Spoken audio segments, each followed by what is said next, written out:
ಸಂಸ್ಕೃತದಲ್ಲಿ ಪುಸ್ತಕಂ ಹಸ್ತಭೂಷಣಂ ಅಂತ ಒಂದು ಮಾತಿದೆ. ನಿಮ್ ಕೈಯಲ್ಲಿ ಏನಿರಬೇಕು? ವಾಚ್ ಇರಬೇಕು, ಉಂಗುರ ಇರಬೇಕು, ಅಥವಾ ದೊಡ್ಡ ಬ್ಯಾಗ್ ಇರಬೇಕು. ಏನಿರಬೇಕು ಅಂದ್ರೆ ಹಸ್ತಭೂಷಣಂ ಪುಸ್ತಕಂ. ಕೈಯಲ್ಲಿ ಯಾವತ್ತೊಂದು ಪುಸ್ತಕ ಇರಬೇಕು. ಇದು ಯಾರಿಗೆ? ಬರೇ ವಿದ್ಯಾರ್ಥಿಗಳಿಗಲ್ಲ, ಎಲ್ರಿಗೂ ಕೂಡ. ಇದನ್ನ ಯಾಕೆ ಇಷ್ಟು ಹೇಳ್ತಿದ್ದೀನಿ ಅಂದ್ರೆ, ಇವತ್ತು 40, 50, 60, 70 ವಯಸ್ಸಿನವರಿದ್ದವರು ನಾವೆಲ್ಲ ಇದನ್ನ ಹೇಳ್ತಾ ಕೂತಿದ್ದೀವಿ. ಸಮಾಜಕ್ಕೆ ನಾವು ಬೇರೆ ಥರದ ಮಾದರಿ ಕೊಡಬೇಕಾಗಿದೆ. ಸಮಾಜ ನಮ್ಮನ್ನು ನೋಡಿ ಕಲಿತದೆ. ನಮ್ಮ ಮಕ್ಕಳು, ಮೊಮ್ಮಕ್ಕಳು ಮೊದಲಾದವರು ನಮ್ಮನ್ನು ನೋಡಿ ಕಲಿತಾರೆ. ಅವ್ರಿಗೆ ನಾವೊಂದು ಬೇರೆ ಮಾದರಿ ಕೊಡಬೇಕಾಗಿದೆ. ಪುಸ್ತಕಂ ಹಸ್ತಭೂಷಣಂ ನಮ್ಮ ಮೊಬೈಲ್ ಹಸ್ತಭೂಷಣಂ ಅಂತ ಹೇಳಬೇಕಾಗಿದೆ. ನಿಮ್ ಕೈಗೆ ಭೂಷಣ ಯಾವುದಂದ್ರೆ ಮೊಬೈಲು ಭೂಷಣ ಅಂತ ತಿಳ್ಕೊಬೇಡಿ, ಪುಸ್ತಕವೇ ಹಸ್ತಭೂಷಣ ಅಂತ ತಿಳ್ಕೊಳ್ರಿ. ನಂದೊಂದು ಸಲಹೆ, ಎಲ್ಲಿ ಹೋದ್ರು ನೀವು ಯಾವುದೇ ಕಚೇರಿಗೆ ಹೋಗದೆ, ನೀವು ಉದ್ಯೋಗ ಮಾಡೋದಕ್ಕೆ ಹೋಗೋದು ವಿಚಾರ ಬೇರೆ. ಆ ಕಚೇರಿ ನಿಮ್ಮ ಕೆಲಸ, ಕೋರ್ಟು, ಪೊಲೀಸ್ ಸ್ಟೇಷನ್, ಮತ್ತೆ ಯಾವುದು ರಾಜಕೀಯ ಸಮಾವೇಶಗಳು, ಮತ್ತೆಲ್ಲೇ ನೀವು ಹೋದ್ರು ನಿಮ್ಮ ಬ್ಯಾಗಿನಲ್ಲಿ ಒಂದು ಪುಸ್ತಕ ಇರಲಿ. ಬಸ್ ಸ್ಟ್ಯಾಂಡ್ನಲ್ಲಿ ಕೂತಾಗ, ಅಥವಾ ಬಸ್ ಸ್ಟ್ಯಾಂಡ್ ಕೂತಾಗ, ರೈಲ್ವೆ ಸ್ಟೇಷನ್ ಕೂತಾಗ, ಮತ್ತೆಲ್ಲೇ ಕಾಯ್ತಾ ಕೂತಿದ್ದಾಗ ಹಾಲು ಹರಟಕ್ಕೆ ತೊಡಗದೆ ಯಾವತ್ತು ಕೈಯಲ್ಲಿ ಪುಸ್ತಕ ಏನಿರ್ತಲ್ಲ ಅದನ್ನು ಓದಲಿಕ್ಕೆ ತೊಡಗಬೇಕು. ಇನ್ನು ಯಾಕೆ ಇಷ್ಟೆಲ್ಲ ಹೇಳ್ಬೇಕಾಯ್ತಂದ್ರೆ, ನನಗೆ ಸಲಹೆ ಕೊಟ್ಟವರು, ನನಗೆ ಇದ್ರ ಬಗ್ಗೆ ಪ್ರೇರಣೆ ಕೊಟ್ಟವರು ಅಂತ ಹೇಳಿದ್ರು. ಇವತ್ತು ಮೊಬೈಲಿನ ಇಷ್ಟು ಗೀಳು ಎಲ್ಲಾ ಕಡೆ ಬಂದ್ಬಿಟ್ಟಿದೆಯಲ್ಲ. ಟ್ರಾಫಿಕ್ ನಲ್ಲಿ ಹೋಗ್ತಿರ್ತಾರೆ ಜನ, ವಿಪರೀತ ಹೆವಿ ಟ್ರಾಫಿಕ್ ಇರ್ತದೆ. ನೋಡ್ತಾರೆ, ಇನ್ನೊಂದು ನಿಮಿಷ 2 ನಿಮಿಷ ಕಾಣಿಸ್ತಿರ್ತದೆ. ಇನ್ನು 2 ನಿಮಿಷ ಆದ್ಮೇಲೆ ಟ್ರಾಫಿಕ್ ಕ್ಲಿಯರ್ ಆಗ್ತದೆ, ನೀವು ಮುಂದೆ ಹೋಗ್ಬೋದು, ಎಡಕೋ ಬಲಕೋ ಮುಂದೆ ನೀವು ಹೋಗ್ಬೋದು. ಕೂಡಲೇ ಅಲ್ಲಿ ಮೊಬೈಲ್ ತೆಗಿತಾರೆ ಜನ, ಅಲ್ಲಿ ಸ್ಕ್ರೋಲ್ ಮಾಡ್ಲಿಕ್ಕೆ ಶುರು ಮಾಡ್ತಾರೆ. ಅಂಥ ಸಮಸ್ಯೆ. ಆ 1 ನಿಮಿಷ 2 ನಿಮಿಷ ಅವರಿಗೆ ಮೊಬೈಲ್ ಮರೀಲಿಕ್ಕೆ ಆಗ್ತಿಲ್ಲ. ವೇದಿಕೆ ಮೇಲೆ ಕೂತಿರ್ತಾರೆ, ನಾಯಕರು ಕೂತಿರ್ತಾರೆ, ಸ್ವಾಮಿಗಳು ಕೂತಿರ್ತಾರೆ. ಸ್ವಾಮಿಗಳ ಬಗ್ಗೆನೇ ಒಬ್ರು ಹೇಳಿದ್ರು, ಸ್ವಾಮಿಗಳು ಕೂಡ ಕೈಯಲ್ಲಿ ಮೊಬೈಲ್ ಇಟ್ಕೊಂಡು ಅದು ಸ್ಕ್ರೋಲ್ ಮಾಡ್ತಾ ಕೂತಿರ್ತಾರೆ. ರಾಜಕೀಯ ನಾಯಕರಿಗೂ ಪುರುಸೊತ್ತಿಲ್ಲ. ಸ್ಟೇಜ್ ಮೇಲೆ ಕೂತಾಗ ನಾವು ಏನ್ ಮಾಡ್ಬೇಕು, ಏನ್ ಮಾಡಬಾರ್ದು ಅನ್ನೋದ್ರ ಬಗ್ಗೆ ಅವರಿಗೂ ಆಲೋಚನೆ ಇಲ್ಲ. ನಾವೇ ಹೀಗೆ ಮಾಡ್ಲಿಕ್ಕೆ ತೊಡಗಿದ್ರೆ ನಮ್ಮ ಮಕ್ಕಳು, ಮೊಮ್ಮಕ್ಕಳು ಏನ್ ಮಾಡ್ತವೆ? ಎಲ್ಲಿಗೆ ಬಂದು ನಿಲ್ತಿರೋದು? ಸಮಾಜದಲ್ಲಿ ನಮಗೆ ಸಂಘ ಸರ್ವಾತ್ಮನಾತ್ಯಾಜ್ಯ ಸತೇ ತ್ಯಕ್ತುಂ ನ ಶಕ್ಯತೆ, ಸದೃಷ್ಟ ಸಕರ್ತವ್ಯ ಸತಾಂ ಸಂಗೋ ಹಿ ಭೇಷಣಂ ಅಂತ ಹೇಳ್ತಾರೆ. ಸಂಘ ಅನ್ನೋದೇನಿದೆಯಲ್ಲ, ಸಮಾಜದ ಸಂಪರ್ಕ, ಅದು ಎಷ್ಟು ಸಾಧ್ಯವೋ ಅದರಿಂದ ದೂರ ಇರಬೇಕಂತ ಮನುಷ್ಯ. ಭಗವದ್ಗೀತಾ ಅದನ್ನು ಹೇಳ್ತದೆ, ವಿವಿಕ್ತ ದೇಶಕ್ಕೆ ವಿವಿಕ್ತ ಪ್ರದೇಶದಲ್ಲಿ, ಏಕಾಂತ ಪ್ರದೇಶದಲ್ಲಿ ಇರದೆ ಜನ ನಮ್ಮನ್ನು ಹಾಳು ಮಾಡ್ತಾರೆ. ಪೂರ್ಣ ಇನ್ನೊಬ್ಬರ ಸಂಪರ್ಕದಿಂದ ದೂರ ಇರ್ಲಿಕ್ಕೆ ಸಾಧ್ಯ ಆಗಲಿಲ್ಲ ಅಂತ ಆದ್ರೆ ಕೊನೆ ಪಕ್ಷ ಸಜ್ಜನರ ಸಂಪರ್ಕ ಮಾಡ್ರಿ, ಅದೊಂದು ಔಷಧ ಇದ್ದಂತೆ ಅಂತ ಹೇಳ್ತಾರೆ. ಕೋವಿಡ್ ಬಂದಾಗ ಸೋಷಿಯಲ್ ಡಿಸ್ಟೆನ್ಸ್ ಮೇಂಟೈನ್ ಮಾಡಿ, ಸಾಮಾಜಿಕ ಅಂತರ ಮೇಂಟೈನ್ ಮಾಡ್ರಿ ಅಂತ ಹೇಳ್ತಿದ್ರಲ್ಲ. ಯಾಕೆಂದ್ರೆ ಆ ಸಾಂಕ್ರಾಮಿಕ ರೋಗಗಳು ನಮಗೂ ತಟ್ಟಬಹುದು. ಕೋವಿಡ್ ಹೋಯ್ತು, ಮತ್ತೆ ಜನ ಹೇಗಿರ್ಬೇಕು ಹಾಗೆ ಇದ್ದಾರೆ. ಆದ್ರೆ ಅದಕ್ಕಿಂತ ಭಯಾನಕ ಏನಂದ್ರೆ, ಈ ಕೋವಿಡ್ನಂಥ ಮತ್ತೆ ಯಾವುದೋ ಒಂದು ಸಾಂಕ್ರಾಮಿಕ ರೋಗ ಇತ್ತೀಚೆಗೆ ಮತ್ತೆ ಈಗ ಮೊನ್ನೆ ಯಾವುದೋ ಆಫ್ರಿಕಾ ದೇಶಗಳಲ್ಲಿ ಕಾಣಿಸಿಕೊಂಡಿದೆ. ಇಂಥವೆಲ್ಲದಕ್ಕಿಂತ ಹೆಚ್ಚಾಗಿ ನಮಗೆ ಒಬ್ಬರನ್ನ ನೋಡಿ ಒಬ್ರು ಇನ್ನೊಬ್ರು ಕಲಿಯುವುದಿದೆಯಲ್ಲ, ಅದರಲ್ಲೂ ಕೆಟ್ಟದ್ದನ್ನು ಕಲಿಯುವುದೇನಿದೆಯಲ್ಲ, ಅದನ್ನು ಮಾದರಿಯನ್ನಾಗಿ ಇಟ್ಕೊಳ್ಳೋದೇನಿದೆಯಲ್ಲ, ಅದು ಬಹಳ ಅಪಾಯಕಾರಿ. ಅದರಿಂದ ಏನಾಗ್ತದೆ ಅಂದ್ರೆ, ಅವರ ದುರಾಲೋಚನೆಗಳು ನಮಗೆ, ನಮ್ಮ ದುರಾಲೋಚನೆ ಅವರಿಗೆ, ದುಷ್ಪ್ರವೃತ್ತಿಗಳಿಗೆಲ್ಲ ಪರಸ್ಪರ ಹರಡ್ಕೊಂಡು ಹೋಗ್ತವೆ. ಇದು ನಮ್ಮ ಸ್ಥಿತಿ ಇಲ್ಲಿಗೆ ಬಂದು ತಲುಪಿದೆ. ಆದ್ರಿಂದ ಸಮಾಜದಲ್ಲಿ ಒಂದು ರೀತಿ ಸಾಮಾಜಿಕ ಅಂತರ ನಾವು ಕಾಪಾಡ್ಕೋಬೇಕಾಗಿದೆ. ಅಂದ್ರೆ ಸಾಮಾಜಿಕ ಅಂತರ ಕಾಪಾಡ್ಕೊಳ್ಳೋದ್ರೆ ನಾವು ನಿಮ್ಮಿಂದ 2 ಅಡಿ ದೂರ ಇರಬೇಕು, ಅದಕ್ಕೆಲ್ಲ ಅರ್ಥ ಇಲ್ಲ. ಸಮಾಜದಲ್ಲಿ ಅದ್ರ ನಡುವೆನೇ ಇದ್ರೂ ಮಾನಸಿಕವಾಗಿ ಅದರಿಂದ ದೂರ ಇರೋದು, ಅದನ್ನ ಇರ್ಲಿಕ್ಕೆ ಕಲಿದೇ ಹೋದ್ರೆ ಇಂಥ ದೊಡ್ಡ ಅಪಾಯ ಆಗ್ತದೆ. ನಮ್ಮನ್ನು ಹಾಳು ಮಾಡ್ಲಿಕ್ಕೆ ಎಷ್ಟು ಥರದ ಉಪಕರಣಗಳು. ಒಂದು ಮೊಬೈಲು ಕೈಯಲ್ಲಿ ಇಟ್ಕೊಂಡ್ರೆ, ಮೊಬೈಲು ಇಂಟರ್ನೆಟ್ ಪ್ರಾರಂಭ ಆದ ಕಾಲದಲ್ಲಿ 1 GB 1.5 GB 150 ರೂಪಾಯಿ ಎಲ್ಲ ಇರ್ತಿರ್ತಾವ. ಈಗ 150 ರೂಪಾಯಿ ಏನಾದ್ರು ಕೊಟ್ರೆ, 150 ರೂಪಾಯಿ 200 ರೂಪಾಯಿ ಕೊಟ್ರೆ, 300 ರೂಪಾಯಿ ಕೊಟ್ರೆ ದಿವಸಕ್ಕೆ 1.5 2 GB, ಒಂದು ತಿಂಗಳಿಗೆ 1.5 2 GB ನಮ್ಗೆ ಸಿಕ್ತಿತ್ತು. ಅದೀಗ ಒಂದು ದಿವಸಕ್ಕೆ ಅಷ್ಟೇ ಸಿಗುವಂತ ಆಗಿರ್ತದೆ. ಅದು ಖಾಲಿ ಮಾಡೋದು ಹೇಗಂತ, ದುಡ್ಡು ಹಾಕಿದೀವಲ್ಲ ಖಾಲಿ ಮಾಡೋದು ಹೇಗೆ ಅಂತ ಚಿಂತೆ. ಅದಕ್ಕೆ ನಮ್ಮ ಸಮಯವನ್ನೆಲ್ಲ ಕೊಲ್ಲುವಂತ ಬೆಸ್ಟ್ ವಿಷಯಗಳು, ಸಮಯ ಕೊಲ್ಲಿಕ್ಕೆ ಎಷ್ಟೆಷ್ಟು ಸಂಗತಿಗಳು ನಮ್ಮನ್ನು ಹಾಳು ಮಾಡ್ತದೆ. ದೊಡ್ಡವರಿಗೊಂದು, ಹೆಂಗಸರಿಗೊಂದು, ಗಂಡಸರಿಗೊಂದು, ಮಕ್ಕಳಿಗೊಂದು. ಆ ಮಕ್ಕಳು ಅದರಿಂದ ಹಾಳಾಗೋದೇನು, ಆತ್ಮಹತ್ಯೆ ಮಾಡ್ಕೊಳ್ಳುವಂತ, ಅವ್ರನ್ನ ಆತ್ಮಹತ್ಯೆಗೆ ಪ್ರೇರಿಸುವಂತ ಎಷ್ಟೋ ಆ್ಯಪ್ಗಳು, ದೊಡ್ಡವ್ರನ್ನ ಹಾಳು ಮಾಡುವಂತ ಆ್ಯಪ್ಗಳು, ಇವೆಲ್ಲ ನಮ್ಗೆ ಬೇಕಾ? ಎಷ್ಟೋ ಕಡೆ ದೊಡ್ಡ ದೊಡ್ಡ ದೇಶಗಳಲ್ಲಿ 16 ವಯಸ್ಸಿನ ತನಕ ಅವರಿಗೆ ಮೊಬೈಲ್ ಸಿಗುವುದನ್ನು ಬ್ಯಾನ್ ಮಾಡಬೇಕು ಅಂತ ಅಲ್ಲಿ ಸರ್ಕಾರಗಳು ಆಲೋಚನೆ ಮಾಡಿ ತೊಡಗಿದೆ. ಮತ್ತೆ ಕೆಲವು ಕಾರ್ಯರೂಪಕ್ಕೆ ಬಂತು, ಕೆಲವು ಕಾರ್ಯರೂಪಕ್ಕೆ ಬರಲಿಲ್ಲ. ತೀರಾ ಚಿಕ್ಕ ಮಕ್ಕಳಿಗಂತೂ ಮೊಬೈಲ್ ಕೊಡ್ಲೇಬೇಡ್ರಿ ಅಂತ ಹೇಳ್ತಿರ್ತಾರೆ. ನಾನು ಇದನ್ನು ಕೇಳಿದ್ದೇನೆ. ಈ ಹಿಂದೂಜಾ ಬಿರ್ಲಾ ಮೊದಲಾದವರು ಇದ್ದಾರಲ್ಲ, ಅವ್ರ ಮನೆಯಲ್ಲಿ ಒಂದು ನಿಯಮ ಇದೆ ಅಂತೆ. ನಾನು ಕೇಳಿದ್ದೆ, ನಾನೇನಲ್ಲಿ ನೋಡಿದ್ದಲ್ಲ. ಎಲ್ಲರ ಹತ್ರನೂ ಮೊಬೈಲ್ ಇರ್ತದೆ. ಸಾಯಂಕಾಲ ಅವರೆಲ್ಲ ಮಕ್ಕಳೆಲ್ಲ ಮನೆಗೆ ಬಂದ ಮೇಲೆ ಒಂದು ಟೇಬಲ್ ಮೇಲೆ ಮೊಬೈಲ್ ಇಟ್ಬಿಡ್ಬೇಕಂತ. ಆ ಮನೆಯ ತಾಯಿ ಇರ್ತಾಳಲ್ಲ, ಹಿರಿಯ ತಾಯಿ, ಅವಳೆಲ್ಲ ಮೊಬೈಲ್ ಇಟ್ಬಿಡ್ರಿ ಅಂತ ಹೇಳ್ತಾಳೆ. ಆ ಕಂಪನಿ CEO, ಚೇರ್ಮನ್, ಅವನು ಕೂಡ ತನ್ನ ಮೊಬೈಲ್ ಅಲ್ಲಿ ಇಟ್ಬಿಡ್ಬೇಕು. ಇಟ್ಟು ಪರಸ್ಪರ ಮಾತಾಡ್ಬೇಕು, ಭಜನೆ ಸಂಕೀರ್ತನೆ ಮಾಡಬೇಕು. ಇದಿದೆಯಂತೆ. ದೇಶಾದ್ಯಂತ ಇರ್ಲಿಕ್ಕಿಲ್ಲ, ಕೆಲವು ಕುಟುಂಬಗಳಲ್ಲಾದ್ರೂ ನಾವು ನೋಡ್ತಿದ್ದೀವಿ. ರಾತ್ರಿ 11, 11:30, 12 ಎಲ್ಲಾರ ಮನೆಯಲ್ಲೂ ಮೊಬೈಲ್ಗಳೇ.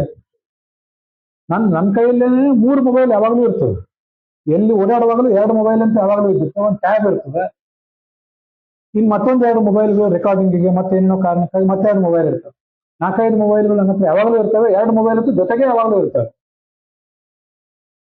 ಅದನ್ನ ಪಾಠ ಮಾಡ್ತೇನೆ, ಇಲ್ಲಿ ಬರೋ ತನಕ ಪಾಠ ಮಾಡ್ತಿದ್ದೆ, ಅದನ್ನ ನೀವು ನೋಡಿದ್ರೆ ಅದು ವಿಷಯ ಬೇರೆ. ಆದ್ರೆ ನಾನು ಮೊಬೈಲ್ ಇಟ್ಕೊಂಡು ಪಾಠ ಮಾಡ್ತೀನೋ ಅಥವಾ ಮೋಜು ಮಾಡ್ತೀನೋ ಅಂತ ಮಕ್ಕಳಿಗೆ ಗೊತ್ತಾಗೋದಿಲ್ಲ. ಅವ್ರು 11, 11:30 ತನಕ ನೋಡ್ತಾನೆ ಇರೋರು. ತಾಯಿಯೂ ಅದನ್ನೇ ನೋಡುದು, ತಂದೆನೂ ಅದನ್ನೇ ನೋಡೋದು. ಇವಕ್ಕೆ ಏನಾಗ್ತದೆ ಅಂತ ಗಮನ ಇಲ್ಲ, ಮಕ್ಕಳಿಗೆ ಮೊಮ್ಮಕ್ಕಳಿಗೆ ಏನಾಗ್ತದೆ ಅಂತ ಗಮನ ಇಲ್ಲ. ಆದ್ರಿಂದ ಆ ಮಕ್ಕಳಿಗೂ ಅದನ್ನೇ ನಾವು ಕಲಿಸಿದಂತಾಗ್ತದೆ. ಮಕ್ಕಳಿಗೆ ನೀವು ಮೊಬೈಲ್ ಬಿಡ್ರಿ ಅಂದ್ರೆ ಅವ್ರು ಯಾಕೆ ಬಿಡ್ತಾರೆ? ನೀವೇನ್ ಮಾಡ್ತಿದ್ದೀರಿ ಅಂತ ಅವ್ರು ಕೇಳ್ತಾರೆ. ಬಾಯಿ ಬಿಟ್ಟು ಕೇಳೋ ಪರಿಸ್ಥಿತಿ ತರ್ತಾರ ಅವರು. ಮೊಬೈಲ್ಗಳು ಈಗೆಲ್ಲ ಬಹಳ ಚೀಪ್ ಆಗಿಬಿಟ್ಟಿವೆ. ಎಲ್ಲರ ಕೈಲಿ ಒಂದೊಂದು ಮೊಬೈಲ್. ಮನೆಯಲ್ಲಿ ಒಂದು ಲ್ಯಾಂಡ್ ಲೈನ್ ಇದ್ರೆ ಬಹಳ ದೊಡ್ಡದಾಗ್ತಿತ್ತು ಅವಾಗ. ಆ ಒಂದು ಲ್ಯಾಂಡ್ ಲೈನ್ ತರಲಿಕ್ಕೆ MP ಶಿಫಾರಸು ತರುವುದೇನು, ಎಷ್ಟು ಕಷ್ಟ ಅಂತ. ಅದ್ರಲ್ಲಿ ಈಗ ಒಂದು ಆಧಾರ್ ಕಾರ್ಡ್ ಇದ್ರೆ ಸಾಕು, ಒಂದು ಕೈಯಲ್ಲಿ ಒಂದು 10-12 ಸಾವಿರ ರೂಪಾಯಿ ಇದ್ರೆ ಸಾಕು. ಇವತ್ತು ಆಲೋಚನೆ ಬಂದ್ರೆ ಇನ್ನು ಅರ್ಧ ಗಂಟೆಯಲ್ಲಿ ಎಲ್ಲ ಸಿದ್ಧ. ಇನ್ನು 3 ದಿವಸ ಆದ್ಮೇಲೆ ಸಿಮ್ ಕಾರ್ಡ್ ಆಕ್ಟಿವೇಟ್ ಆಗೋದಿಲ್ಲ, ಈಗಲೇ ಆಗೇ ಬಿಟ್ಟಿರ್ತದೆ. ಅಷ್ಟು ನಮ್ಮನ್ನದು ಹಿಡಿದಿರ್ತದೆ ನಮ್ಮ ಗತಿ ಏನು. ಮತ್ತೆ ಅದರಲ್ಲಿ ಕೆಲವು ನೈತಿಕ ಅನೈತಿಕ, ಕೆಲವು ಬರೇ ಸಮಯ ಕೊಲ್ತವೆ, ಇನ್ನು ಕೆಲವು ನಮ್ಮನ್ನು ಅನೈತಿಕ ಜೀವನಕ್ಕೆ ಎಳಿತವೆ. ಇದು ಮಾಡ್ತವೆ. ನೋಡ್ಬೇಕಾದ್ದು ನೋಡ್ಬಾರ್ದು ಎಲ್ಲವೂ ಮಕ್ಕಳಿಗೆ ಸಿಗ್ತದೆ. ಆದ್ರಿಂದ ನಾವೊಂದೇನು ಸಂಕಲ್ಪ ಮಾಡೋಣ ಅಂದ್ರೆ, ಅಧಿಕ ಮಾಸ ಸಂಕಲ್ಪ ಇದೆ. ಎಲ್ಲೇ ಇರಲಿ, ನೀವು ರಾಜಕಾರಣಿಗಳಿರ್ಲಿ, ನೀವು ರೈತರು ಇರ್ಲಿ, ನೀವೇನು ವ್ಯಾಪಾರ ಮಾಡೋರು ಎಲ್ಲೇ ಇರಲಿ, ನಿಮ್ ಬ್ಯಾಗ್ನೊಳಗೆ ಒಂದು ಪುಸ್ತಕ ಇಟ್ಕೊಂಡು ಹೋಗ್ರಿ. ಎಲ್ಲಿ ಹೋದ್ರು, ಎಲ್ಲಿ ಹೋಗೋ ಒಂದು ಪುಸ್ತಕ ಇಟ್ಕೊಂಡು ಹೋಗ್ರಿ. ನಿಮ್ಗೆ ರೈಲ್ನಲ್ಲೋ, ವಿಮಾನದಲ್ಲೋ, ಮತ್ತೆ ಬಸ್ನಲ್ಲೋ ಒಂದು ಸಮಯ ಸಿಕ್ತಿಲ್ಲ, ಒಂದು ಪುಸ್ತಕ ತೆಗೀರಿ. ಅದು ನೋಡಿ ನಿಮ್ ಪಕ್ಕದಲ್ಲಿದ್ದವರು ಈ ಪಾಪ ಏನೋ ಓದ್ತಿದ್ದಾರೆ, ಡಿಸ್ಟರ್ಬ್ ಮಾಡೋದು ಬೇಡ ಅಂತ ಅವ್ರು ಸುಮ್ಮನೆ ಆಗ್ತಾರೆ. ಪುಸ್ತಕ ನಿಮ್ಮ ಹಸ್ತಕ್ಕೆ ಭೂಷಣ ಆಗಲಿ. ಮೊಬೈಲು ಹಸ್ತಕ್ಕೆ ಭೂಷಣ ಆಗೋದು ಬೇಡ. ಮೊಬೈಲ್ನಲ್ಲೂ ಒಳ್ಳೆ ಪುಸ್ತಕಗಳನ್ನ ಓದ್ಬೋದು, ಅದು ವಿಷಯ ಬೇರೆ.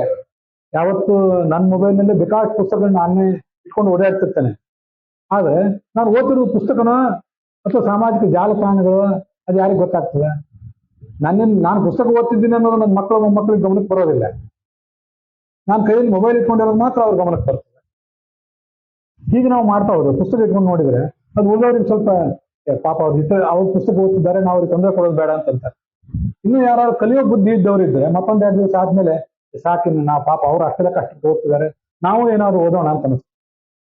ಒಂದು ಸಂಕಲ್ಪ ಮಾಡ್ರಿ.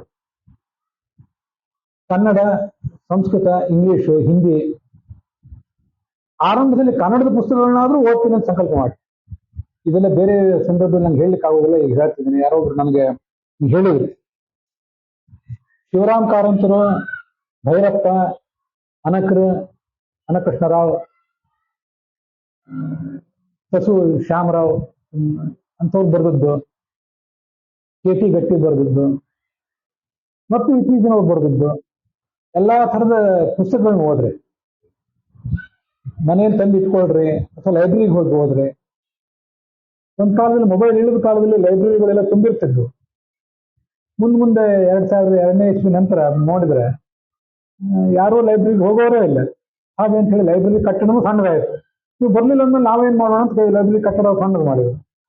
ಅಲ್ಲಿ ಪುಸ್ತಕಗಳ ಸಂಖ್ಯೆನೂ ಕಡಿಮೆ ಆಯಿತು, ಪೇಪರ್ಗಳ ಸಂಖ್ಯೆ ಕಡಿಮೆ ಆಯಿತು.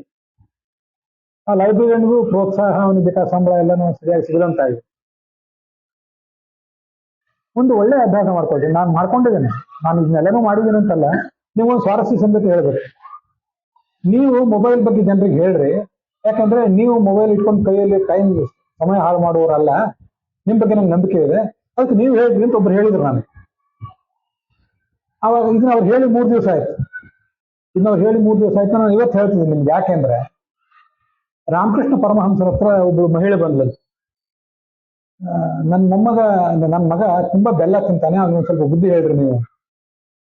ಕರ್ಕೊಂಡ್ಬಂದಿದ್ದು ಮಗುವನ್ನು. ಅವರು ಈಗ ಬೇಡ, ಇನ್ನೊಂದು 3 ದಿವಸ ಬಿಟ್ಟು ಬಾ ಅಂತ ಹೇಳಿದ್ರು. 3 ದಿವಸ ಬಿಟ್ಟು ಬಂದ ಹುಡುಗ, ತಾಯಿನೂ ಬಂದ್ಲು. ನೋಡಪ್ಪ, ಬಹಳ ಬೆಲ್ಲ ತಿನ್ನಬೇಡ, ಅದರಿಂದ ಹುಳುಕಾಗ್ತದೆ, ಸ್ವಲ್ಪನೇ ತಿನ್ನು, ಊಟದ ಜೊತೆ ತಿನ್ನು, ಬಹಳ ಆರೋಗ್ಯಕ್ಕೆ ಹಾನಿ ಮಾಡ್ಕೋಬೇಡ ಅಂತ ಅವಳು ಒಂದಿಷ್ಟು ರಾಮಕೃಷ್ಣ ಪರಮಹಂಸರು ಬುದ್ಧಿ ಹೇಳಿದ್ರು. ಆ ಮಗುವಿನ ಮೇಲೆ ಅದೇನು ಸತ್ಪರಿಣಾಮ ಆಯ್ತು, ಅದು ಒಪ್ಕೊಂಡ್ಬಿಡ್ತು. ಆ ಮಗು ಆ ಕಡೆ ಎಲ್ಲ ಹಠಕ್ಕೆ ಹೋಯ್ತು. ಈ ತಾಯಿ ಪರಮಹಂಸರನ್ನು ಕೇಳಿದ್ಲು, ಆಯ್ತು ಮೊಬೈಲ್ ಬೆಲ್ಲ ಬಹಳ ತಿನ್ನಬೇಡ ಅಂತ ಅವತ್ತೇ ಹೇಳ್ಬೋದಿತ್ತಲ್ಲ 3 ದಿವಸದ ಹಿಂದೆ, ಇವತ್ತು ಯಾಕೆ ಹೇಳಿದ್ರಿ, ಕಾದ್ ಯಾಕೆ ಹೇಳಿದ್ರಿ? ಅದಕ್ಕೆ ಅವ್ರು ಹೇಳಿದ್ರಂತೆ, ಅಲ್ಲ ನಾನು ಬೆಲ್ಲ ಬಹಳ ತಿಂತಿದ್ದೆ, ನಾನು ದೊಡ್ಡ ಯೋಗಿ ಆಗಿದ್ರೇನು, ದೊಡ್ಡ ಸನ್ಯಾಸಿ ಆಗಿದ್ದೀನಿ, ನಾನು ಬೆಲ್ಲ ತಿಂತಿದ್ದೆ. ಆದ್ರಿಂದ ನೀನ್ ಕೇಳಿದ ಅಂದ್ಮೇಲೆ ನಿನ್ ಮಗನಿಗೆ ಹೇಳೋ ಅಧಿಕಾರ ನನಗೆ ಬರ್ಬೇಕಾದ್ರೆ ನಾನು 3 ದಿವಸ ಆಲೋಚನೆ ಮಾಡಿ ಬೆಲ್ಲ ತಿನ್ನೋದನ್ನ ಬಿಟ್ಟು ನಿನ್ ಮಗನಿಗೆ ಹೇಳೋ ಧೈರ್ಯ ಮಾಡಿದೆ ಅಂದ್ರು. ಇಷ್ಟೆಲ್ಲ ಬುದ್ಧಿ ಹೇಳಿದ್ರು ಜನ, ನೀವು ವಿವೇಕಿಗಳು ಅಂತ ನನ್ನ ಬಗ್ಗೆ ಭರವಸೆ ಜನರಿಗಿದೆ. ಆದ್ರೆ ಆ ಥರದ ಎಲ್ಲಾ ಥರದ ನಿಯಂತ್ರಣ ಅಷ್ಟು 100% ನಂದು ಏನಿಲ್ಲ. ಕೆಲವು ಸರಿ ನಂದು ಸಮಯ ಯಾವ್ದಾದ್ರು ಹಾಳಾಗಿ ಹೋಗ್ತದೆ. ಅದಕ್ಕೆ ಪ್ರತಿನಿತ್ಯ ನಾನು ನನಗೆ ಒಂದು ಆಟೋ ಸೈಕೋಥೆರಪಿ, ಸ್ವಯಂ ಮನೋವಿಶ್ಲೇಷಣೆ ಮಾಡ್ಕೋತೇನೆ. ಕಾಲ ಹಾಳಾಗಬಾರ್ದು, ಕ್ಷಣತ್ಯಾಗೇ ಕುತೋ ವಿದ್ಯಾ ಕಣತ್ಯಾಗೇ ಕುತೋ ಧನಂ. ಒಂದೊಂದು ಪೈಸನೂ ನಾವು ಸೇವ್ ಮಾಡಿದ್ರೆ ಅದೇ ಅದು ಉಳಿತಾಯ, ಒಂದೊಂದು ಕ್ಷಣವೂ ಉಪಯೋಗ ಮಾಡಿಕೊಂಡ್ರೆ ಅದೇ ಲಾಭ. ನಾನಿನ್ನೂ ತಿಳಿಯುವುದು ಎಷ್ಟಿದೆ, ಈಗ ಆಲೋಚನೆ ಮಾಡ್ಬೇಕು. ನಾನಿನ್ನೂ ಅಭ್ಯಾಸ ಮಾಡಬೇಕಾದದ್ದು, ಓದಬೇಕಾದದ್ದು ಎಷ್ಟಿದೆ, ಜನರಿಗೆ ಹೇಳಬೇಕಾದದ್ದು ಆಮೇಲೆ. ನೀವು ನನಗೆ ಹೇಳಬೇಕು, ನೀವು ತಿಳಿದವರು ಅಂತ ಜನ ನನಗೆ ಅನ್ಬೋದು. ಆದ್ರೆ ನಾನೆಷ್ಟು ಇನ್ನೂ ಓದ್ಬೇಕಾಗಿದೆ, ತಿಳಿಬೇಕಾಗಿದ್ದು ಅಂತ ನಾನು ಮೊದಲು ಆಲೋಚನೆ ಮಾಡ್ಬೇಕು. ಹಾಗೆಲ್ಲ ಇದ್ದಾಗ ಹಾಗಾದ್ರೆ ಇನ್ನು ನಾನು ವ್ಯರ್ಥವಾದ ಕಡೆ ನನ್ನ ಸಮಯ ತೊಡಗಿಸಬಾರ್ದು ಅಂತ ನಾನು ಆಲೋಚನೆ ಮಾಡ್ತೇನೆ. ಒಂದ್ ವೇಳೆ ಮೊಬೈಲ್ ಕೈಯಲ್ಲಿ ಇಟ್ಕೊಳ್ಳೋ ಪ್ರಸಂಗ ಬಂದ್ರೆ, ಕೆಲವು ಸರಿ ಮನೋರಂಜನೆ ಬೇಕು ಅನಿಸಿದ್ರೆ ಕೂಡಲೇ ವಿಜ್ಞಾನಕ್ಕೆ ಸಂಬಂಧಪಟ್ಟಂಥದ್ದು, ತಂತ್ರಜ್ಞಾನಕ್ಕೆ ಸಂಬಂಧಪಟ್ಟದ್ದು, ಅದಕ್ಕೆ ಸಂಬಂಧ ಒಂದು ಗಡಿಯಾರ, ಮತ್ತೆ ಒಂದು ವಿಮಾನ, ಒಂದು ರೈಲು, ಪ್ರಾಣಿಗಳು, ಅವುಗಳ ವರ್ತನೆ, ಪಕ್ಷಿಗಳ ವರ್ತನೆ, ಇದೆಲ್ಲ ಅಭ್ಯಾಸ ಮಾಡ್ಲಿಕ್ಕೆ ಅದೆಲ್ಲ ಬೇಕಾಗಿ ಸಿಗ್ತದೆ ಮೊಬೈಲ್ನಲ್ಲಿ. ಸೈಕಾಲಜಿ, ಸೈಕೋಥೆರಪಿ ನನಗೆ ಬಹಳ ಇಷ್ಟವಾದ ಸಬ್ಜೆಕ್ಟ್. ಅದನ್ನೇ ಮೊಬೈಲ್ನಲ್ಲಿ ಕೇಳೋ ಪ್ರಯತ್ನ ಮಾಡ್ತೇನೆ. ಇದ್ರ ಜೊತೆಗೆ ಇಂಗ್ಲಿಶಿನ ಬೆಳವಣಿಗೆಗಾಗಿ, ಇಂಗ್ಲಿಷ್ ಯಾವತ್ತು ಮರಿಬಾರ್ದು ಅನ್ನೋ ದೃಷ್ಟಿಯಿಂದ ಇಂಗ್ಲಿಷನ್ ಮತ್ತೆ ಕೇಳೋ ಪ್ರಯತ್ನ ಪಡ್ಬೇಕು. ಅದಕ್ಕಾಗಿ ಇವತ್ತು ನೀವು ಮೊದಲು ಕನ್ನಡ ಪುಸ್ತಕ ಓದೋ ಪ್ರಯತ್ನ ಮಾಡ್ರಿ. ಸುಲಭವಾಗಿ ಇವತ್ತೆಲ್ಲನೂ ಸಿಗ್ತದೆ. ಕನ್ನಡ ಮಹಾಭಾರತ, ಕನ್ನಡ ರಾಮಾಯಣ, ಕನ್ನಡ ಭಾಗವತ ಎಲ್ಲನೂ ಸಿಗ್ತದೆ. ನಾನು ಹೇಳಿದಂತ ದೊಡ್ಡ ದೊಡ್ಡ ಸಾಹಿತಿಗಳು ಎಲ್ಲ ಕನ್ನಡ ಪುಸ್ತಕಗಳನ್ನು ಓದ್ರಿ. ಎಷ್ಟೋ ಬೇರೆ ತಮಿಳು ಸಾಹಿತಿಗಳು, ತೆಲುಗು ಸಾಹಿತಿಗಳು, ಅವ್ರು ತಮ್ಮ ಭಾಷೆಯಲ್ಲಿ ಬರ್ತದನ್ನೆಲ್ಲ ಕನ್ನಡಕ್ಕೆ ಅನುವಾದ ಮಾಡಿದ್ದಾರೆ. ನಮಗೆ ನಮ್ಮ ಜೀವಮಾನ ಇದೆಯಲ್ಲ, ನನಗೊಂದು ಹೆಂಡತಿ, ಅವ್ರಿಗೊಂದು ಗಂಡ, ಇಷ್ಟೇ ಮಕ್ಕಳು. ನಮ್ಮ ಒಬ್ಬರ ಜೀವನದಲ್ಲಿ ಇಡೀ ಎಲ್ಲರದು ಸಮಾಜದೆಲ್ಲನೂ ಅನುಭವ ನಾವು ಗಳಿಸೋದು ಕಷ್ಟ. ಆದ್ರೆ ಶಿವರಾಮ್ ಕಾರಂತರಂಥವ್ರು, ಒಬ್ರು ಭೈರಪ್ಪನಂಥವ್ರು, ಇಂಥವ್ರದ್ದು ಒಂದ್ಸರಿ ನಾವು ಓದಿದ್ರೆ ವ್ಯಾಪಕವಾದ ಜೀವನ ಅನುಭವ ಇರ್ತದಲ್ಲ ಅವರಿಗೆ. ಅಂಥವ್ರನ್ನೆಲ್ಲ ಒಂದ್ಸರಿ ಓದಿದ್ರೆ ಅನಾಯಾಸವಾಗಿ ಅದರಿಂದ ನಾವು ಪಾಠ ಕಲಿಬಹುದು. ಒಬ್ಬರೇ ನಾವು ಎಲ್ಲಾ ಊರಿಗೆ, ಎಲ್ಲಾ ಜಾತಿ, ಎಲ್ಲಾ ಊರು, ಎಲ್ಲ ಹೋಲಿಕ್ಕೆ ಸಾಧ್ಯ ಆಗೋದಿಲ್ಲ. ಆದ್ರೆ ಅದನ್ನ ಪಾಠ ಕಲಿಬಹುದು. ಭಾಷೆ ಮೇಲೆ ಇದನ್ನ ಅಭ್ಯಾಸ ಮಾಡ್ಕೊಳ್ರಿ. ಒಳ್ಳೆ ಪುಸ್ತಕಗಳನ್ನ ಓದಿದ್ರೆ ನೀವು ಯಾವ ಉದ್ಯೋಗ ಮಾಡ್ತೀರಿ ಅನ್ನೋದು ಮುಖ್ಯ ಅಲ್ಲ. ನೀವು ಒಕ್ಕಲ್ತನ ಮಾಡ್ತೀರಾ, ನೀವು ಅಂಗಡಿ ಬಿಸ್ನೆಸ್ ಮಾಡ್ತೀರಾ, ಏನೇ ಮಾಡ್ರಿ, ಭಾಷೆ ಮೇಲೆ ಒಳ್ಳೆ ಪ್ರಭುತ್ವ, ಕಮ್ಯುನಿಕೇಶನ್ ಸ್ಕಿಲ್ ಅದನ್ನ ಬೆಳೆಸ್ಕೊಳ್ಳಿಕ್ಕೆ ಪುಸ್ತಕಗಳಿಂದ ಸಾಧ್ಯ ಆಗ್ತದೆ. ಮತ್ತೆ ಸಮಾಜದಲ್ಲಿ ಜನರ ಜೊತೆ ಹೇಗೆ ಬೆರಿಬೇಕು ಅನ್ನೋದೆಲ್ಲ ಗೊತ್ತಾಗ್ತದೆ. ಒಂದಿಷ್ಟು ಆರೋಗ್ಯಕ್ಕಾಗಿ ಈ ಮೊಬೈಲಿನ ದಾಸರಾಗೋದು ನಾವು ಬಿಟ್ರೆ, ಆರೋಗ್ಯಕ್ಕಾಗಿ ವಾಕಿಂಗು, ಯೋಗ, ಪ್ರಾಣಾಯಾಮ, ಧ್ಯಾನ ಇಂಥ ತೊಡಗಿಸ್ಕೊಂಡ್ರೆ ನಮ್ಮ ಆರೋಗ್ಯ ಸುಧಾರಿಸ್ತದೆ, ಕುಟುಂಬದ ಆರೋಗ್ಯ ಸುಧಾರಿಸ್ತದೆ. ಇದು ಕನ್ನಡದಲ್ಲಿ ಇದನ್ನು ಮಾಡ್ರಿ ಮೊದಲು, ಮುಂದೆ ಇಂಗ್ಲಿಷ್ ಕಲಿಯಿರಿ. ನೀವು ಇಂಗ್ಲಿಷ್ ಕಲಿಯೋದು ಯಾರು ಇಂಗ್ಲಿಷ್ ಕಲಿತವರೇ ದೊಡ್ಡ ಪ್ರೊಫೆಸರ್ಗಳೇ ಆಗ್ಬೇಕಾಗಿಲ್ಲ. ಇಂಗ್ಲಿಷ್ ಕಲಿಯುವುದು ಆ ಭಾಷೆಯಲ್ಲಿರುವ ಪುಸ್ತಕಗಳನ್ನು ಓದ್ಲಿಕ್ಕಾಗಿ, ಹಿಂದಿ ಕಲಿಯುವುದು ಅದಕ್ಕಾಗಿ. ಹಾಗೆಲ್ಲ ಮಾಡುವಂಥ ಒಂದು ಪ್ರಯತ್ನ ಪಡ್ರಿ. ಇದನ್ನು ಮಾಡ್ತಾ ಹೋದ್ರೆ ಸಮಾಜಕ್ಕೆ, ನಮ್ಮ ಮಕ್ಕಳಿಗೆ ಮೊಮ್ಮಕ್ಕಳಿಗೆ ಒಂದು ಒಳ್ಳೆ ಮಾದರಿ ನಾವು ಕೊಟ್ಟಂತಾಗ್ತದೆ. ನಾವು ಅದಕ್ಕಾಗಿ ಅದೊಂದು ಇದು ಅಧಿಕ ಮಾಸ ಅಂತ ಬಂತಲ್ಲ, ಎಷ್ಟೋ ಅಧಿಕ ಮಾಸಗಳಿಗೆ ಹಿಂದೆ ಬಂದು ಹೋಗಿವಿ, ಈಗೂ ಬಂದಿದೆ. ಅದೊಂದು ದೃಢವಾದ ವ್ರತ ಏನಂದ್ರೆ ಯಾವಾಗಲೂ ಒಂದು ಪುಸ್ತಕ ಇಟ್ಕೊಂಡಿರ್ತೀನಿ. ನೀವು ಏನು ಮಾಡ್ತೀರಿ ಅಂತ ಮುಖ್ಯ ಅಲ್ಲ, ನೀವು ಏನು ಉದ್ಯೋಗ ಮಾಡ್ತಿದ್ದೀರಿ ಅಂತ ಮುಖ್ಯ ಅಲ್ಲ, ಒಂದು ಪುಸ್ತಕ ನಿಮ್ಮ ಹತ್ರ ಇರಲಿ. ನೀವೊಂದು ಅಂಗಡಿ ನಡೆಸ್ತಿದ್ದೀರಿ ಅಂದ್ರೂ ಕೂಡ ಉದ್ಯಮಕ್ಕೆ ಸಂಬಂಧಪಟ್ಟಂತೆ ದುಡ್ಡನ್ನು ಹೇಗೆ ಬೆಳೆಸುವುದು ಅನ್ನೋದ್ರ ಬಗ್ಗೆ ಬೇಕಾಷ್ಟು ದೊಡ್ಡ ದೊಡ್ಡ ಅರ್ಥ ತಜ್ಞರು, ನೀವು ಅರ್ಥಶಾಸ್ತ್ರ ಎಕನಾಮಿಕ್ಸ್ ಓದಬೇಕಾಗಿಲ್ಲ, ಅದು ದೊಡ್ಡ ವಿಷಯ ಆಯ್ತು. ದುಡ್ಡಿನ ಬಗ್ಗೆನೇ ಬೇಕಾದಷ್ಟು ಪುಸ್ತಕ ಬರೆದಿದ್ದಾರೆ. ನಾನು ಮೊನ್ನೆ ಹೇಳಿದೆ, ಬದುಕಲು ಕಲಿಯಿರಿ ಅಂತ ಒಂದು ಪುಸ್ತಕ, ಎಲ್ಲಾ ವೃತ್ತಿಯವರಿಗೂ ಎಲ್ಲರಿಗೂ ಉಪಯೋಗ ಆಗುವಂಥದ್ದು. ಸ್ವಾಮಿ ಜಗದಾತ್ಮಾನಂದ ಅಂತ ಬರೆದ ಪುಸ್ತಕ, ಅದನ್ನು ಮಂಕುತಿಮ್ಮನ ಕಗ್ಗ ಅಂತ ಪುಸ್ತಕ ಓದಬಹುದು. ಎಷ್ಟು ಜನ ಸಾಹಿತಿಗಳು ಎಷ್ಟೆಷ್ಟೋ ಥರದ ಪುಸ್ತಕಗಳನ್ನು ಬರೆದಿದ್ದಾರೆ. ಜೀವನಾನುಭವಗಳು, ತಮ್ಮ ವೈಯಕ್ತಿಕ ಆತ್ಮಚರಿತ್ರೆಗಳನ್ನು ಬರೆದಿದ್ದಾರೆ. ಗೋರು ರಾಮಸ್ವಾಮಿ ಅಯ್ಯಂಗಾರ್ ಮೊದಲಾದವರು ಅಮೆರಿಕಕ್ಕೆ ಹೋಗಿದ್ದು ಈ ಪ್ರವಾಸ ಕಥನಗಳನ್ನು ಬರೆದಿರ್ತಾರೆ. ನಾವು ಎಲ್ಲಾ ದೇಶಗಳಿಗೂ ಹೋಗೋದು ಸಾಧ್ಯವ? ನಾವು ನೋಡಿರೋದು ಇಂಡಿಯಾ ಬಿಟ್ಟು ಬೇರೆ ದೇಶಕ್ಕೆ ಕಾಲಿಟ್ಟವ್ರು ಕಡಿಮೆ, ಅನೇಕ ದೇಶಗಳು ಸುತ್ತಿದವರು ಕಡಿಮೆ ಇರ್ತಾರೆ. ಆದ್ರೂ ದೇಶ ಸುತ್ತು ಕೋಶ ಓದು ಅಂತಿರ್ತಾರೆ. ದೇಶಗಳನ್ನು ಓಡಾಡ್ರಿ, ಎಲ್ಲಾ ದೇಶಗಳನ್ನು ಓಡಾಡ್ರಿ ಸಾಧ್ಯವಾದಷ್ಟು, ದುಡ್ಡಿದ್ರೆ, ಅನುಕೂಲ ಇದ್ರೆ, ಶಕ್ತಿ ಇದ್ರೆ. ಜನ ಅಲ್ಲಿ ಹೇಗೆ ಬದುಕ್ತಾರೆ ಅನ್ನೋದನ್ನ ನೋಡ್ರಿ. ನಾವು ಇಲ್ಲೇ ಕೂತಿದ್ರೆ ನಮ್ಮ ಜಾತಿ, ನಮ್ಮ ಊರು, ನಮ್ಮ ಮಡಿ ಮೇಲಿಗೆ, ನಮ್ಮ ಧರ್ಮ ಇದೇ, ನಮ್ಮ ಸ್ವಾಮಿಗಳು, ನಮ್ಮ ಜಾತ್ರೆ ಇದೇ ಶ್ರೇಷ್ಠ, ಇದೇ ಹೀಗೆ, ಅವ್ರಿಗೆಲ್ಲ ಅವ್ರೇನೋ ಇವರೇನು ಅವ್ರು ಇವ್ರನ್ನ ಬೈತ ಕೂತ್ಕೊಳ್ಳೋದೇ ಆಗ್ತದೆ. ಬೇರೆ ಬೇರೆ ಕಡೆ ನೋಡಿದ್ರೆ ಎಷ್ಟು ಥರದ ಜನ ಇದ್ದಾರೆ, ಯಾವ್ಯಾವ ಜಾತಿ ಜನ ಇದ್ದಾರೆ, ಅದರಲ್ಲಿ ಎಷ್ಟೆಷ್ಟು ದೊಡ್ಡ ದೊಡ್ಡ ಸಾಧಕರಿದ್ದಾರೆ. ಸಂಗೀತ, ಕ್ರೀಡೆ ಅದರಲ್ಲಿ ಸಾಧನೆ ಮಾಡಿದವರಿದ್ದಾರೆ. ಅವ್ರ ಜೀವಮಾನಗಳೆಲ್ಲ ನಮಗೆ ಮಾದರಿ ಆಗ್ತಾರೆ. ಕೆಲವರಿಗೆ ತಮ್ಮ ಜೀವನ ಚರಿತ್ರೆ ಬರೀಲಿಕ್ಕಾಗಿಲ್ಲ, ಅವ್ರು ಇನ್ನು ತಮ್ಮ ಜೀವನ ಚರಿತ್ರೆಯನ್ನು ಮತ್ತೊಬ್ಬರ ಕಡೆ ಬರೆಸಿದವರಿದ್ದಾರೆ. ಅಂತ ಜೀವನ ಚರಿತ್ರೆಗಳನ್ನ ಓದಬೇಕು. ಅಬ್ದುಲ್ ಕಲಾಂ ಅಂತವರು ಮತ್ತು ಎಷ್ಟೆಷ್ಟೋ ಜನ ಸಾಹಿತಿಗಳು ಬರೆದಿದ್ದಾರೆ. ಬೇರೆ ಬೇರೆ ಸೈನಿಕರು, ಸೇನಾಪತಿಗಳು, ಗೂಢಚಾರರು, ದುರಂಧರ ಅಂತ ಇತ್ತೀಚೆಗೊಬ್ರು ಗೂಢಚಾರರ ಬಗ್ಗೆ ಒಂದು ಪುಸ್ತಕ ಹೊರಗೆ ತಂದ್ರು. ಎಷ್ಟು ಥರದ ಪುಸ್ತಕಗಳು, ಪ್ರಾಣಿಗಳ ಬಗ್ಗೆ, ಪಕ್ಷಿಗಳ ಬಗ್ಗೆ. ಶಿವರಾಮ್ ಕಾರಂತರು ಬರೆದಿದ್ದು ವಿಜ್ಞಾನ ಪ್ರಪಂಚ ಅಂತ ಪುಸ್ತಕವಿದೆ, 4 ದೊಡ್ಡ ದೊಡ್ಡ ಸಂಪುಟಗಳು. ಜನಸಾಮಾನ್ಯರಿಗೂ ಬೇಕಾದ ವಿಜ್ಞಾನ ಅಲ್ಲಿದೆ. ಎಷ್ಟೆಷ್ಟೋ ಥರದ ಪುಸ್ತಕಗಳಿದೆ. ದೇಶ ಸುತ್ತು ಕೋಶ ಓದು. ಕೋಶ ಅಂದ್ರೆ ಬರೀ ಡಿಕ್ಷನರಿ ಅಲ್ಲ, ಕನ್ನಡ ಕಸ್ತೂರಿ ಕೋಶ, ಡಿ.ಕೆ. ಭರದ್ವಾಜ ಕೋಶ ಅಲ್ಲ. ಕೋಶ ಅಂದ್ರೆ ಜ್ಞಾನದ ಕೋಶ. ಅದನ್ನು ಓದ್ರಿ. ಅದನ್ನು ಓದಿದ್ರೆ ನಮ್ ಜ್ಞಾನ ಅಭಿವೃದ್ಧಿ ಆಗ್ತದೆ. ಕೊನೆಯ ಒಂದು ಮಾತು ಹೇಳಿ ಇವತ್ತಿನ ಭಾಗ ಮುಗಿಸ್ತೇನೆ. ಅತ್ರ ಆಹಾರಾರ್ಥಂ ಕರ್ಮ ಕ್ರಿಯಾದಂಜನ್ ಕುರುವ ಕ್ರಿಯಾದ ಆಹಾರಂ ಪ್ರಾಣಸಂಧಾರಣಾರ್ಥಂ ಪ್ರಾಣಸಂಧಾರ್ಯ ತತ್ವ ಜಿಜ್ಞಾಸನಾರ್ಥಂ ತತ್ವಂ ಜಿಜ್ಞಾಸ್ಯಂ ಏನ ಭೂಯೋನ ದುಃಖಂ. ನಾವು ಉದ್ಯೋಗ ಯಾಕೆ ಮಾಡಬೇಕು? ಒಂದು ನ್ಯಾಯದ ಉದ್ಯೋಗ ಮಾಡಬೇಕು. ಯಾಕೆ ಮಾಡ್ಬೇಕಂದ್ರೆ ಆಹಾರಾರ್ಥ, ಬದುಕಬೇಕಲ್ಲ, ಆಹಾರ ಬೇಕಲ್ಲ ಎಲ್ರಿಗೂ. ಆಹಾರ ಯಾಕೆಂದ್ರೆ ಬದುಕಬೇಕಾದ್ರೆ ಆಹಾರ ಬೇಕು, ಆಹಾರಕ್ಕಾಗಿ ಉದ್ಯೋಗ ಬೇಕು. ಪ್ರಾಣ ಬದುಕಿರೋದು ಯಾಕೆ ಅಂದ್ರೆ ಮೋಜು ಮಸ್ತಿಗಾಗಿ ಅಲ್ಲ. ಪ್ರಾಣ ಸಂಧಾರ್ಯ ತತ್ವ ಜಿಜ್ಞಾಸನಾರ್ಥಂ, ತತ್ವಜ್ಞಾನಕ್ಕಾಗಿ ಜೀವನ. ಲೌಕಿಕ ಸಾಧನೆಗಳೆಲ್ಲ ಮುಗಿದ ಮೇಲೆ ಇನ್ನು ತತ್ವಜ್ಞಾನ ಬಳಸಬೇಕು ಅಂತ ಅಪೇಕ್ಷೆ ಪಡಬೇಕು ಮನುಷ್ಯ. ಅದಕ್ಕಾಗಿ ಬದುಕು. ತತ್ವ ಜಿಜ್ಞಾಸೆ ಯಾಕೆ ಅಂದ್ರೆ ಪರಬ್ರಹ್ಮನ ಪ್ರಾಪ್ತಿಗಾಗಿ. ಮನುಷ್ಯ ಮಾನವನಾಗಿದ್ದವನು ಮಾಧವ ಆಗಬೇಕು, ಲಿಂಗಾಂಗ ಸಾಮರಸ್ಯ ಏರ್ಪಡಬೇಕು. ಯಾಕೆ ಪ್ರತಿನಿತ್ಯ ಭಗವಂತನ ಪೂಜೆ ಮಾಡಬೇಕು? ವೇದಿಕೆ ಮೇಲೆ, ದೇವರು ಜಗಲಿ ಮೇಲೆ ಆದ್ರೂ ಪೂಜೆ ಮಾಡ್ತೇವೆ, ಅಥವಾ ನಮ್ಮ ಹೃದಯದಲ್ಲೇ ಕಟ್ಕೊಂಡಿರುವಂತಹ ಲಿಂಗದ ಪೂಜೆ ಆದ್ರೂ ಮಾಡ್ತೇವೆ. ಯಾಕೆ ಮಾಡ್ಬೇಕು?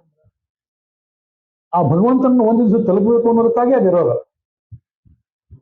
ಎಲ್ಲರೂ ಗುಡಿ ಗುಂಡಾರಗಳಿಗೆ ಹೋಗಿ, ಮಠಗಳಿಗೆ ಹೋಗಿ ಎಲ್ಲರೂ ಪೂಜೆ ಮಾಡ್ಬೇಕಾಗಿಲ್ಲ.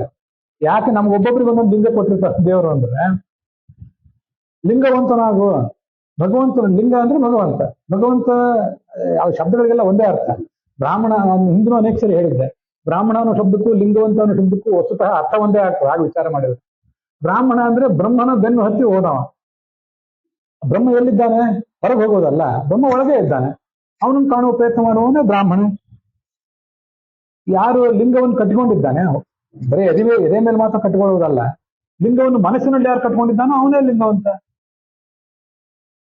ಯಾರು ತನ್ನ ವ್ಯಕ್ತಿತ್ವ ಇದೆಯಲ್ಲ, ತನ್ನ ವ್ಯಕ್ತಿತ್ವ, ನನಗೊಂದು ದೇಹ ಕೊಟ್ಟಿದ್ದಾನಲ್ಲ ಮನುಷ್ಯ, ನನಗೊಂದು ಮನಸ್ಸು ಕೊಟ್ಟಿದ್ದಾನಲ್ಲ, ನನಗೊಂದು ವ್ಯಕ್ತಿತ್ವ ಕೊಟ್ಟಿದ್ದಾನಲ್ಲ, ಈ ವ್ಯಕ್ತಿತ್ವವನ್ನ ಕಲ್ಲು ಚಾಣ ತಗೊಂಡು ಅದನ್ನ ಕಟ್ಟದು ಅದಕ್ಕೊಂದು ಸರಿಯಾದ ರೂಪ ಕೊಡ್ತಾನ, ಅವನೇ ಶಿಲ್ಪಿ. ಎಲ್ಲರೂ ಎಲ್ಲಿರೋದು ಅದೇ. ನಮ್ಮ ವ್ಯಕ್ತಿತ್ವಕ್ಕೊಂದು ಮನುಷ್ಯನಾಗಿದ್ದವನು ಮಾಧವ ಆಗಬೇಕು, ನಮ್ಮ ವ್ಯಕ್ತಿತ್ವವನ್ನು ದೈವತ್ವಕ್ಕೆ ಏರಿಸ್ಕೋಬೇಕು.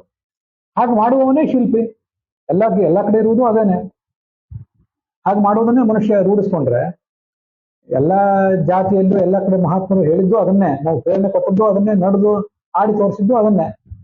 ಹಾಗಾಗಿ ಮಾಡ್ಬೇಕು.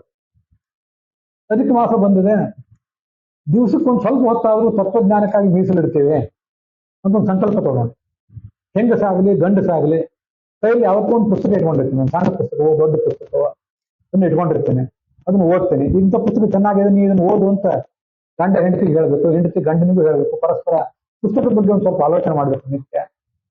ಇವತ್ತೇನು ಶ್ರವಣ ಮಾಡಿದ್ವಿ, ಇವತ್ತೇನು ಮನನ ಕುತ್ಕೊಂಡು ಪ್ರವಚನ ಕೇಳಿದ್ವಿ, ನಾ ಹೇಳಿದ್ ಮಾತ್ರ ಅಲ್ಲ, ಅನೇಕ ಜನ ಮಹಾತ್ಮರು ಹೇಳೇ ಇದ್ದಾರೆ ಜಗತ್ತಿನಲ್ಲಿ.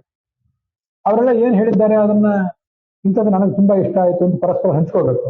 ಆ ಥರದ ಮಾತು ಸಂವಾದಗಳು ನಿತ್ಯ ಏರ್ಪಡ್ಲಿ. ನಾವು ಕೈಯಲ್ಲಿ ಯಾವತ್ತೂ ಪುಸ್ತಕ ಇಟ್ಕೊಂಡಿರೋದನ್ನ ನಮ್ಮ ಮಕ್ಕಳು ಮೊಮ್ಮಕ್ಕಳು ಸುತ್ತಮುತ್ತಲಿನ ಪರಿಸರ ನೋಡಿ ಅದು ಕೂಡ ಪ್ರಭಾವಿತವಾಗಲಿ.